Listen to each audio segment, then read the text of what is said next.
Hello, I'm Chris Lemaire. I'm a programmer at the American Cinematheque, and I'm very happy to welcome you to our virtual Q&A for the incredible new film, Cherry.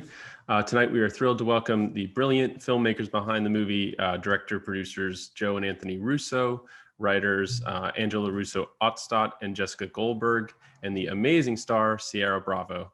Our conversation tonight is moderated by journalist and host of Inside the Issues, Alex Cohen, who is a longtime friend of the American Cinematheque. Before we welcome all of them, I just want to thank Apple TV Plus for making this event happen and, of course, providing all the films in our Apple Original Film Spotlight this weekend. So thank you for tuning in, and I hope you enjoyed the conversation. Thanks. Good evening, everybody. I'm Alex Cohen. I am really, truly honored to be a part of this very special conversation about a very special film. I'd like to welcome me here in Zoom land, the directors of Cherry. We have Joe and Anthony Russo on the line.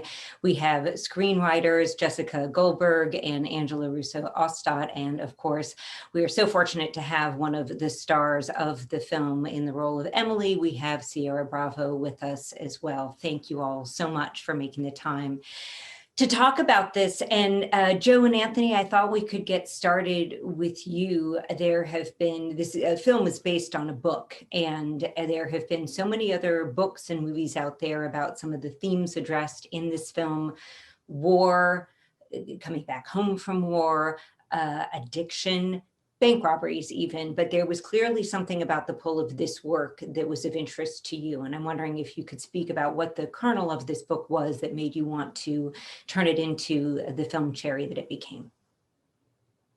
Yeah, I mean, we grew up in Cleveland, Ohio, in the industrial Midwest at a time when it was dying. It was the late 70s and the 80s. We had an unemployment rate that was bigger than the Great Depression. So it was a unique period in the history of that part of the country. And the city is sort of, it's progressed since then, obviously, but there's always been a sort of existential crisis that seemed to have settled over that part of the country, a lack of forward momentum. And when we read the book, we felt like Nico had captured the voice of people we know and friends and family that we know who are battling opioid addiction. We've lost family members to this crisis.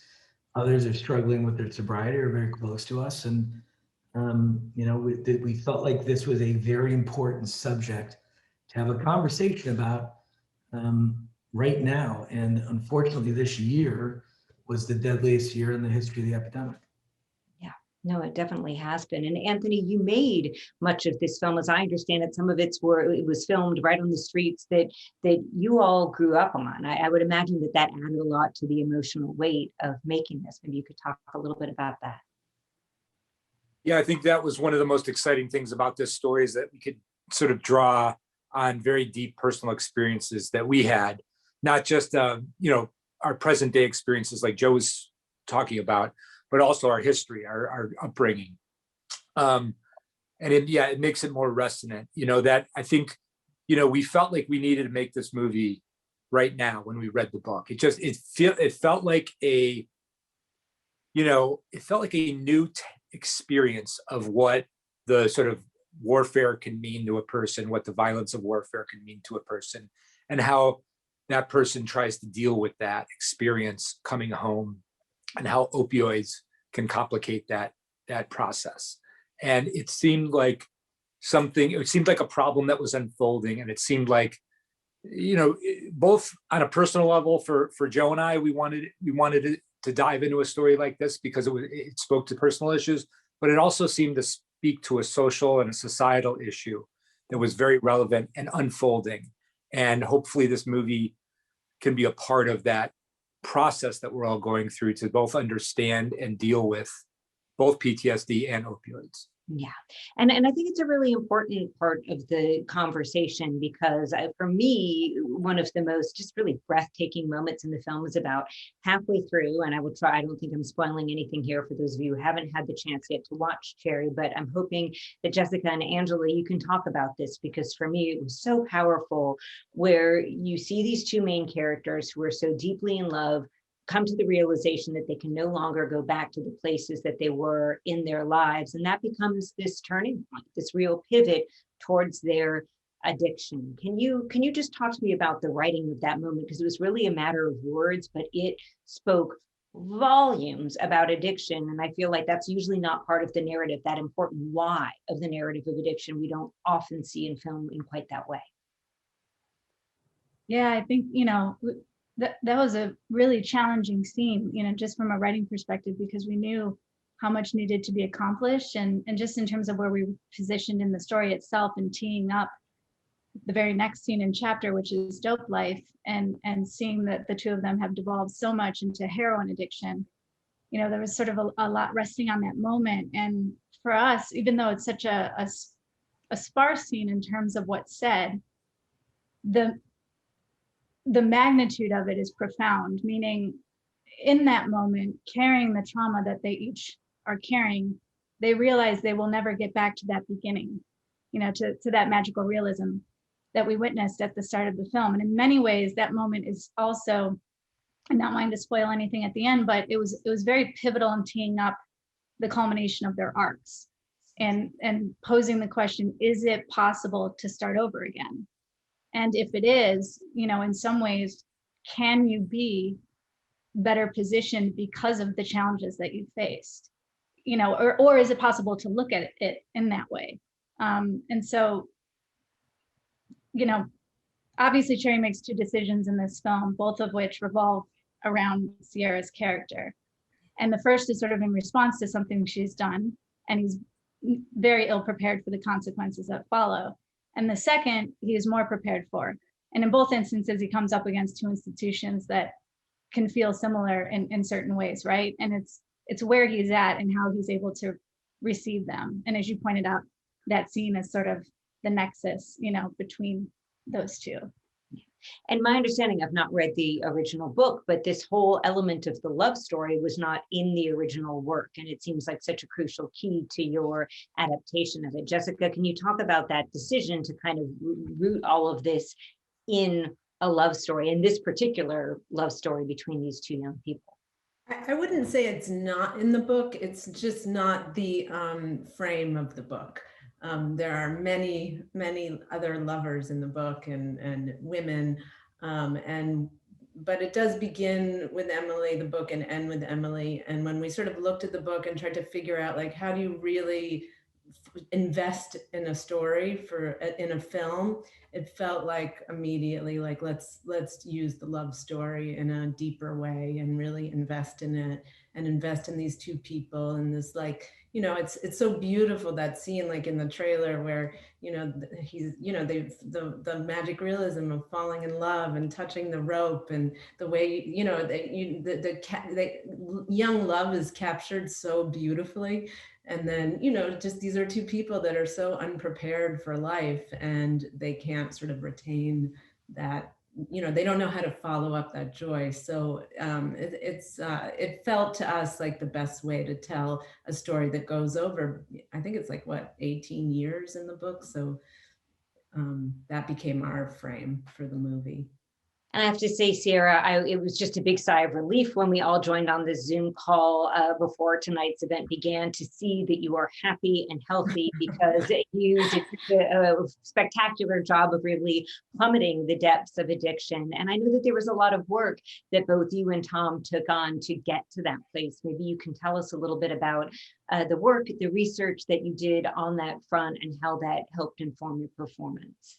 Right. I mean, I owe a lot of that sanity to both the brothers and Tom. They created such a wonderful atmosphere on set that made me feel safe going to the places that I needed to go to, and also establishing this wonderful routine of going out to get drinks or have a wonderful family dinner afterwards. Just a nice way to decompress and leave everything on set and step back into yourself once we left that world. So that was very helpful in staying sane during all of this. But yeah, it was certainly an intimidating role to take on. It's not very often in an actor's career that you get the opportunity to play so many different versions of the same character, especially a character that goes to the places that Emily goes to. So I wanted to approach it with as much respect as I possibly could. I wanted to be able to do Emily's character's justice. I also think it's easy as an audience member when watching a character make so many choices that, you know, when viewing it from a third party perspective, it's obvious are wrong. It's easy to develop a sort of resentment towards them. And I just hope that we were able to go about it in a way that instead inspired empathy. Because the battle of addiction is one that's often fought in the shadows. So it's not something that we always get a clear view or picture of. And I wanted to keep that in mind when doing my research. And I was lucky enough to have a rehab facility in Cleveland open up their doors to me, which made the world a difference, because speaking to those patients and the employees, who many of went through the program themselves, I was able to learn so much more about, you know, the way your mind shifts when you're at the different stages of your addiction, how you look at yourself, how you look at your lover, your partner, how you start acting in your job, small tics that you pick up, the way your wardrobe changes, you know, little things that you just wouldn't know unless you've gone through it yourself. Without their help, I wouldn't have been able to do half the job that I did. I just hope that I can do them proud.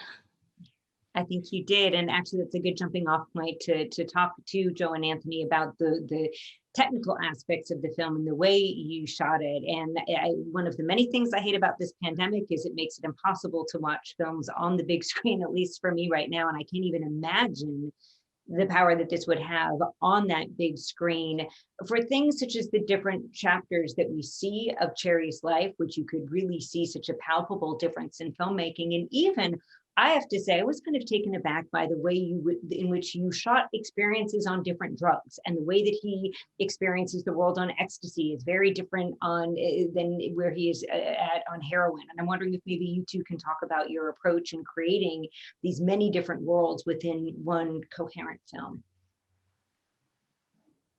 Yeah, do you want to take it? Sure. Yeah, our approach to what you're talking about specifically with the drug experiences, I think was framed by a more general approach that we took to the film, which was understanding the movie very specifically from Cherry's point of view. That's one of the things we loved most about the novel. You know, just the fact that Cherry had this inner monologue that was so surprising and unique, and oftentimes at odds with his exterior experiences. And the sort of fun of the novel comes from the tension between those two things. And so we wanted to figure out a way to translate that to cinema. And part of the way we did that, of course, was we relied upon voiceover and both Cherry addressing camera. So we maintained a level of that inner monologue just in a literal way. But other ways we realized it were through our cinematic style. And this is something that we worked with Tom Siegel, our cinematographer, very closely on. He's an incredibly inventive cinematographer, amazing talent. And we found a variety of techniques throughout the film to color the image, change the image, texture the image in a variety of ways that were very subjective to how Cherry was feeling or experiencing these things that he was moving through in the narrative. And one of those were the drug experiences. I remember that one, when there's this one shot in the movie, I don't know if you remember, where Tom is kind of moving through, he's arguing with Emily, and he's kind of moving through the bedrooms, and it's very warped and sort of fluid and loose.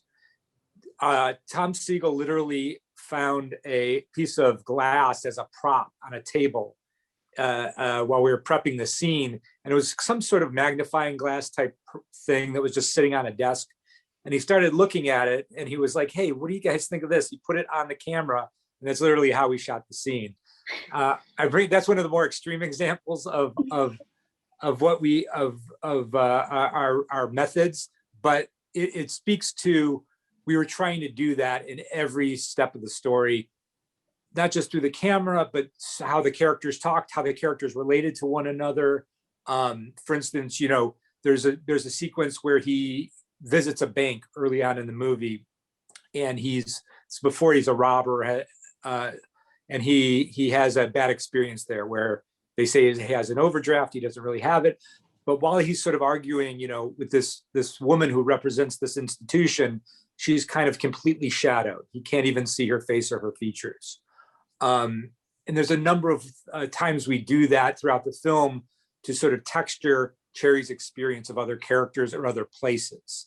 When we go to basic training, for instance, and he sort of has made a decision now. When you go into the Army, like part of the process of basic training is basically to break people down so they understand that they have to take orders, and they have so you lose a lot of your autonomy.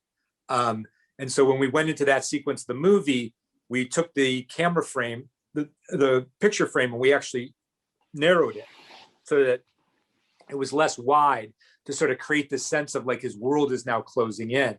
Also, Cherry is a bit more of a gentle soul. He's not ready for that sort of hardcore toxic masculinity that you can find in the military. And it just creates a feeling of absurdism to him. He doesn't know how to take it. And so to reflect the absurdism of that sequence, we shot the entire sequence on a single wide camera lens, which distorts sort of space a little bit, meaning like things will look a little warped, or things, the way the relationship between objects can be different. Even the human face can look a little warped. And again, we did that to sort of back up this sense of absurdity and detachment that he was experiencing through that sequence. But throughout the film, there's very specific ways that we sort of try to bring that highly subjective experience of Cherry's, to the screen. And those drug sequences are sort of part of that. And that might be a good point to bring in our first question from the audience, which is, what films influenced the war portion of the film, the cinematography and lighting giving a real Full Metal Jacket feeling? Certainly Kubrick is a big influence on us, but I think that, our approach to the war scenes was longer extended takes, that you felt like you were there with him.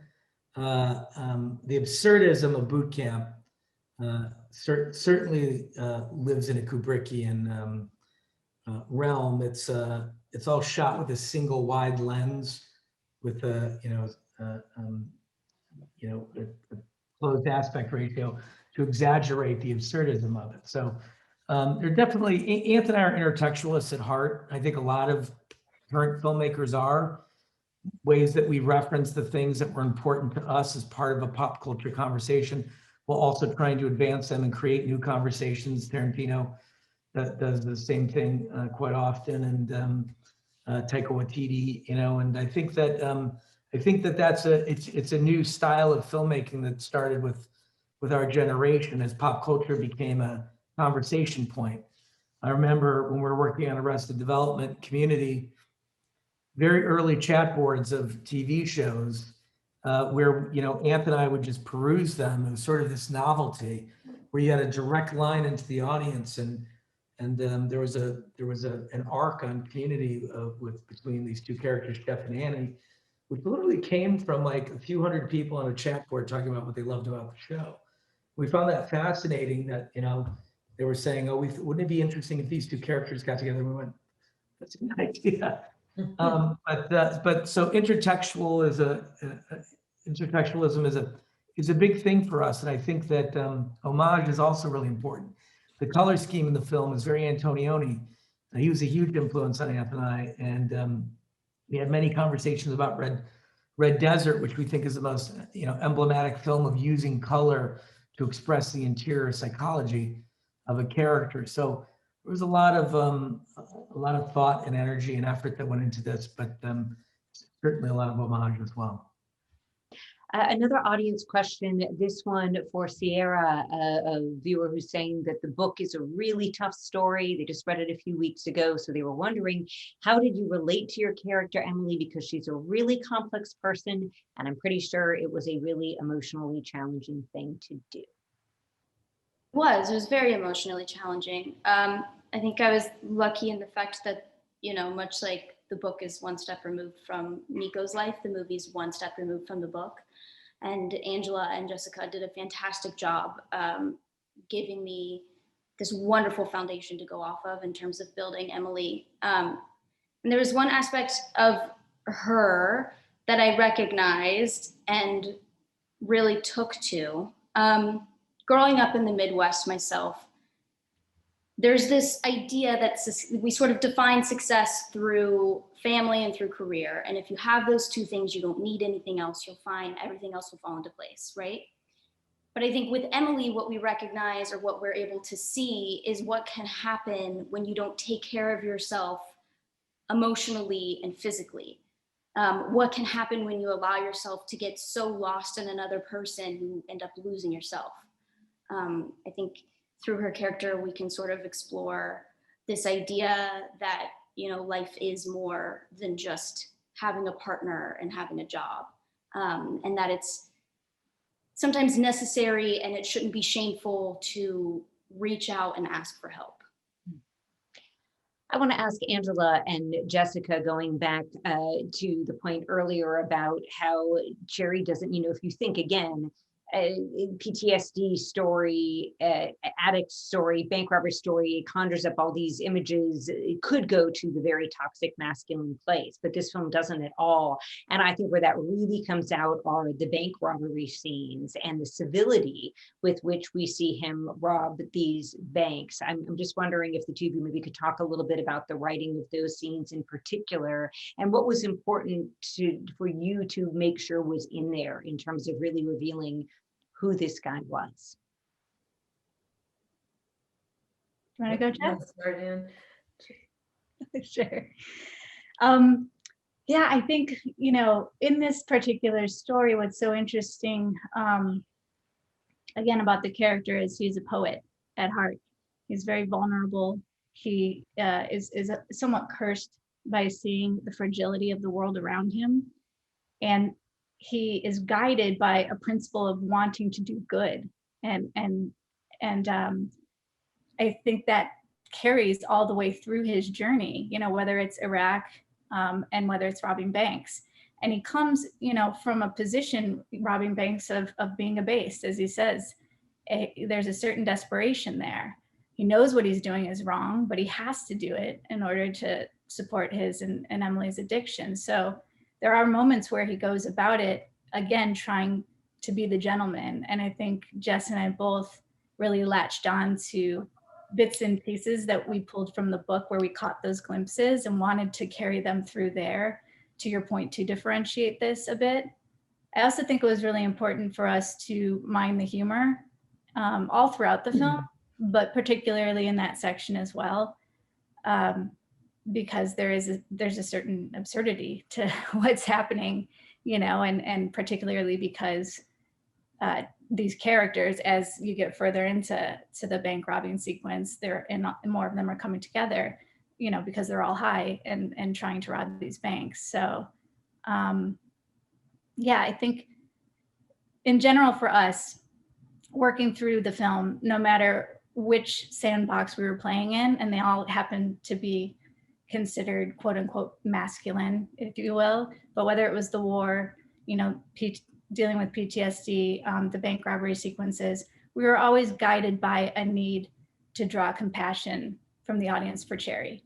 And that obviously comes from stepping through the script very strictly from his perspective, and relying on that in the bank sequences, just like we do with everything else.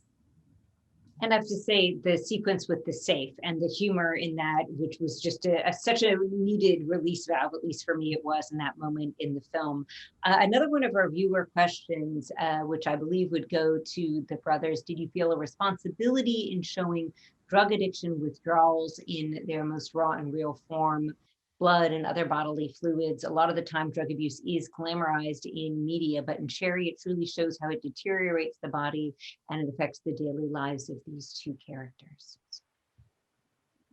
Yeah, absolutely. And it was very important to us not to glamorize it at all. And I think part of that was because we wanted to speak very specifically to the opioid crisis. And that crisis is different than other drug crises that have preceded it.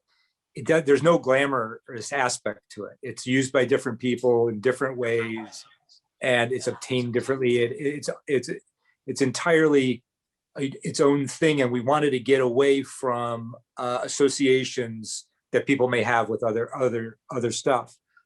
So we did a lot of research. Everybody on the cast did Tom and Ciara did a massive amount of research. And in fact, one of the scenes, I think one of the really poignant scenes in the movie came from Ciara and sort of consultation that she was having with addicts. Ciara, do you want to speak about that?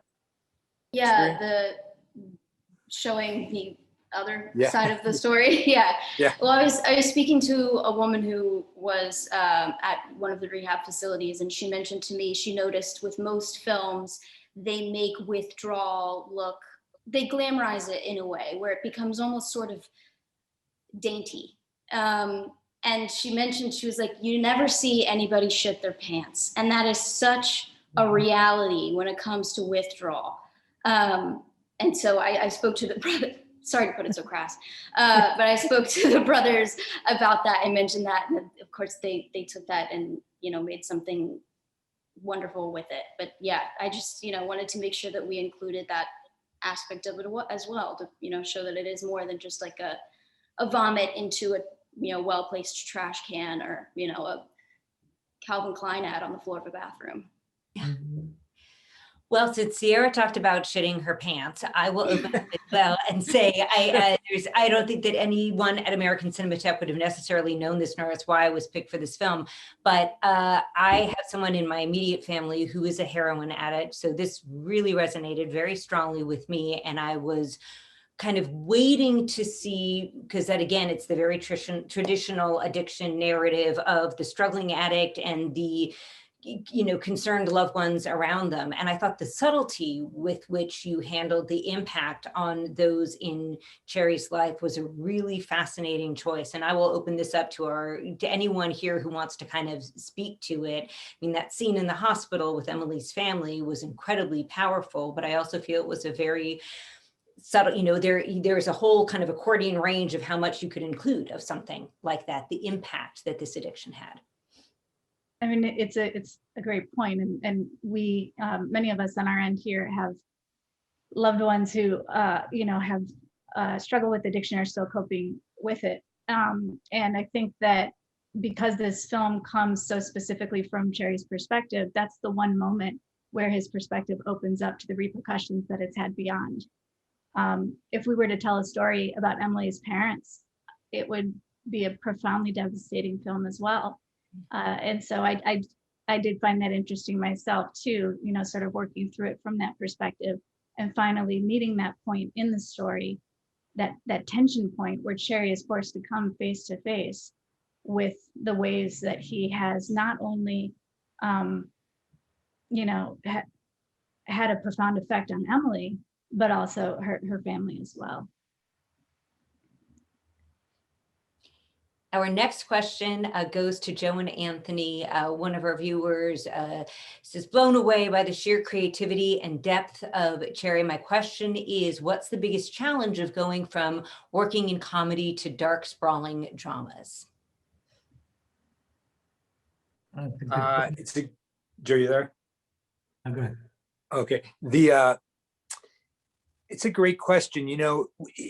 I think no matter what Joe and I do as filmmakers and as storytellers, we always stay very grounded in the idea of character. Character is sort of the cornerstone that we build everything off of. So whether we're doing comedy or drama or action, the narrative and the scene structure, everything gets woven around an exploration of character. We've always been very, I think that's one reason why we're so actor orientated. We love actors. We love our collaboration with actors.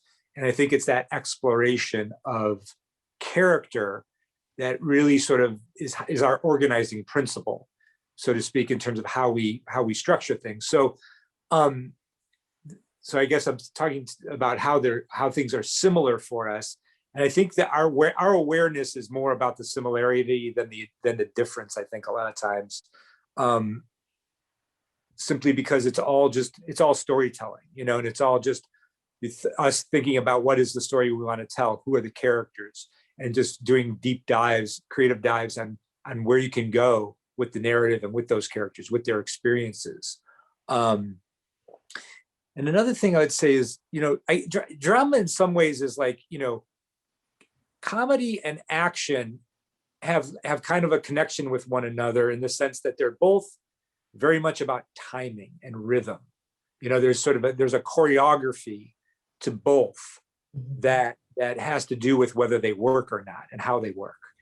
Drama is a little more interesting and performer orientated in the sense that it's very mercurial. It doesn't follow the same sort of rhythmic needs as comedy does or as action does. And so it's fun. It's a more subtle exploration of performance, I think, sometimes with drama, because you have more freedom. There's less form that is necessary to the process. So I guess that would be one difference that I observe. Joe, do you want to chime in on that one as well? Yeah, I mean, Anne's hit on most of it. I mean, it really, no matter what you're doing, comedy or drama, you're trying to capture emotional truth and a commitment to the character's motivation.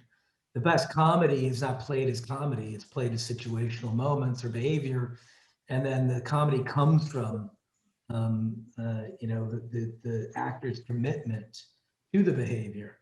And the really tricky part of casting this movie is it's highly ironic, and it's a very dark sense of humor. And many of the actors we saw would try to play the humor, and it hurts the material ultimately. That's, when we found Emily, when we saw Ciara's audition, she was fully just committed to the intensity of it. And she had a wit and a self-awareness that added texture and dimension to it. And I remember about 20 seconds into her audition, Anthony and I looked at each other and went, we found her. Because it was it's a very hard role to cast. I'm a big David Mamet fan. I love the Atlantic Theater growing up. I always thought that, those actors were really trained in emotional truth in a way that, serviced, Mamet's irony and attention to sort of, detail. And I think that a lot of the script has very similar qualities. It's not, and frankly, not that different from work we did on Arrested Development. We're just getting slightly more heightened, and the behavior is more heightened. But I think what makes that show so funny is that it's true. Ciara, a question from our audience. How was the process of developing a relationship on and off the screen with Tom because of the complexity of the relationship between Cherry and Emily?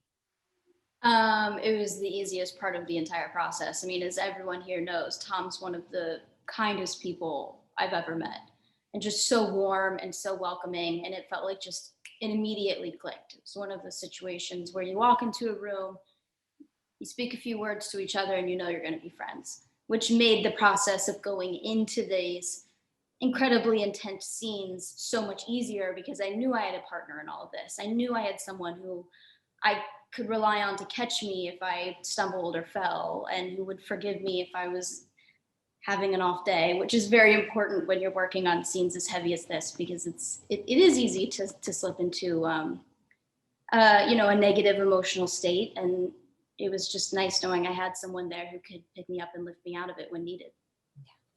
And maybe Joe and Anthony, we can talk a bit more about Tom. And I think it's so easy to see in this film why you would choose him.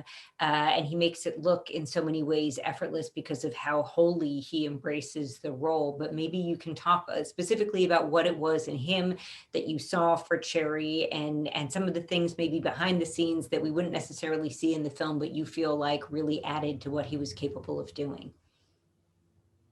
when we were first taken by the book and just struck by the story and the novel, we started to think about whether or not it could be a film.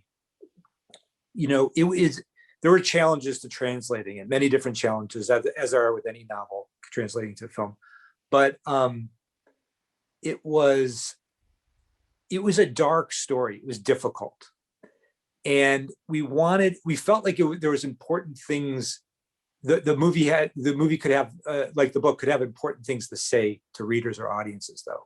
So we wanted to figure out a way to make the movie accessible, to make the movie watchable, to make the movie enjoyable, to not sort of take people down this sort of brutal path that had no balance to it.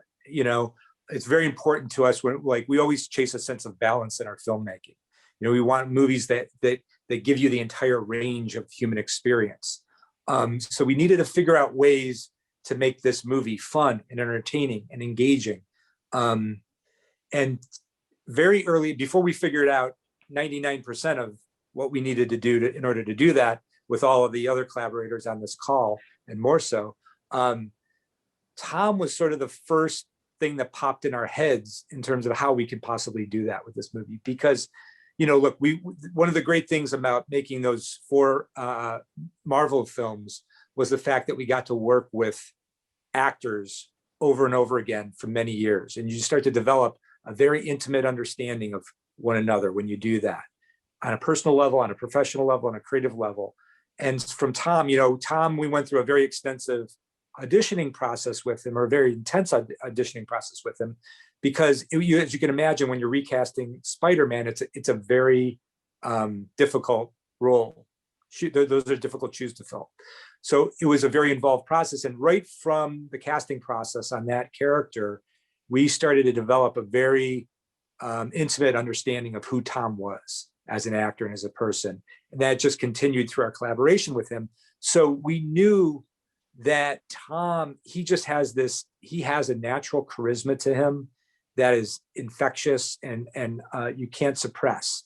And we knew that kind of energy, if he brought that energy to this character in this movie, that it would help balance the movie in a way that would make it accessible to audiences and would make you willing to go on the ride, a very challenging narrative and dark experiences. And the same thing, of course, was true with Ciara when we got to casting Emily. But I think that was our initial access point with Tom, as he all of a sudden made the movie seem possible to Joe and I. A question from the audience: where the idea of Tom Holland breaking the fourth wall came into play? What was the thought process behind inserting such a unique character perspective into the film? Who would like? I think that was a conversation we all had very early when we sat down to start figuring out how to tell the story. We were like, I think actually Joe and Anthony were like, just have him say as much, just go for it. Just try everything. Have him talk to the audience as much as possible. Let's just start there. Let's try to capture the spirit of this book. So I think, it started big and then it found its voice as the script continued, but it was definitely right away. Yeah, I mean, there's been some comparisons, just in tone. I'm not speaking of quality, but between Catcher in the Rye and the book Carrie, and the fact that this the lead character's voice is perhaps the most impressive part of the book and the most integral part of the book. And so for us, having read it, there's so many, there's a life philosophy that comes across through Carrie's narration of the book. And we wanted to figure out how to translate that to a movie.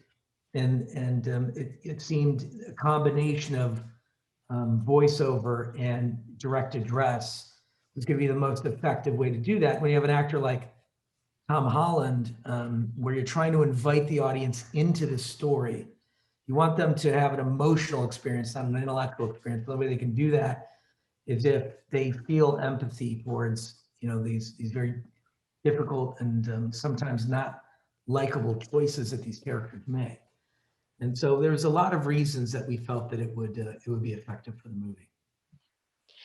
And as we reach the end of our time this evening, I'm curious because what I find is often the traditional Hollywood narrative around addiction is that there is a tidy ending, be it a happy ending or a tragic one. There is usually an ending, whereas in the reality of life, especially when it comes to opioid addiction, there's a lot of relapse involved. There's a lot of different chapters oftentimes to the story. And I would love to just hear from each one of you before we go a little bit about where you think these two people, where their lives might wind up going. Do you have some image in your head? If you feel like sharing it, great. If not, that's fine. But just kind of where we see them, when we leave them at this very particular point.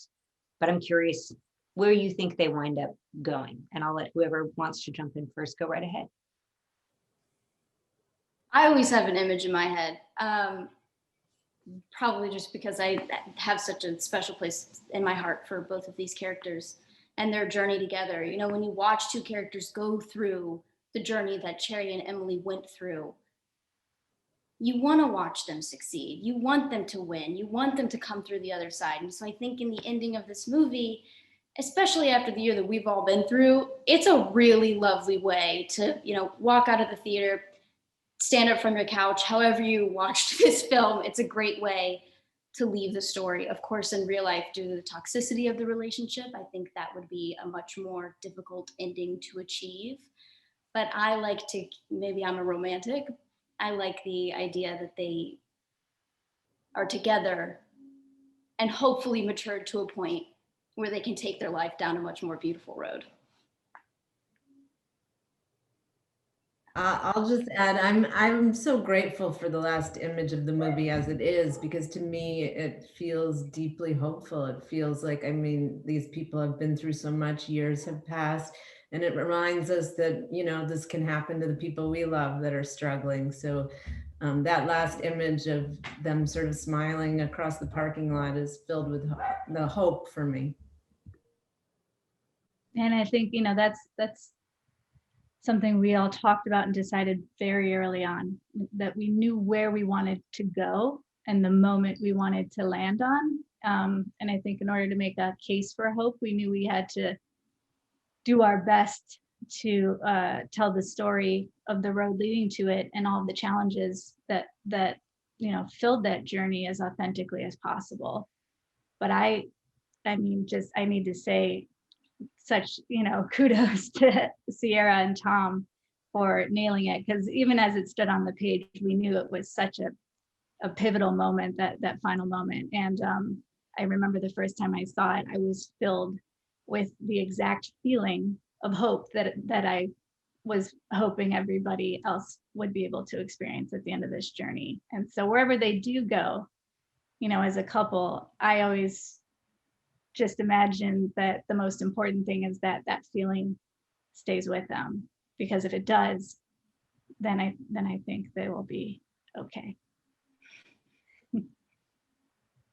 I think, you know, it was very important to us, you know, in your initial question, Alex, that, you know, we did want to give a sense of hope. They did suffer, both of these characters suffered for the choices that they made and the complexities that they created for themselves.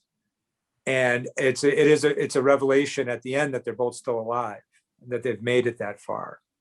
You know, we didn't want to go too far with it for the reason you were saying. You know, it's, you know, part of me, it was really important for me to keep, even though I agree with what everybody's been saying, you know, there was a part of me as we were executing that really always wanted to keep in mind the possibility that, you know, the future may not work out for these two from that point forward, because I think that was an important reality to sort of have as a subtext in that moment, even though we're all rooting for, even though both characters want it, even though the audience wants it, you know, in order to be truthful to their experience, we had to sort of layer in the possibility that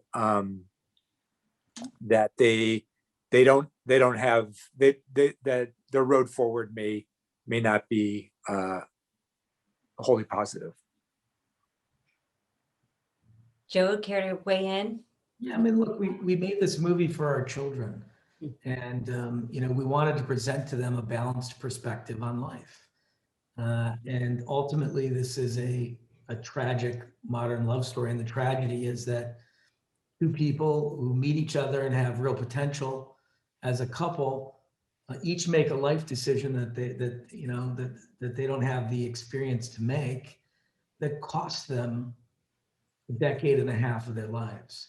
And I think that's sort of the profound element of the story, and that's also, you know, the message of the film, which is we live in an era where, you know, a pill that's scientifically engineered to make you addicted to it, you put that in your mouth, one decision, and it could cost you your life, or it could cost you decades of your life to get off of it.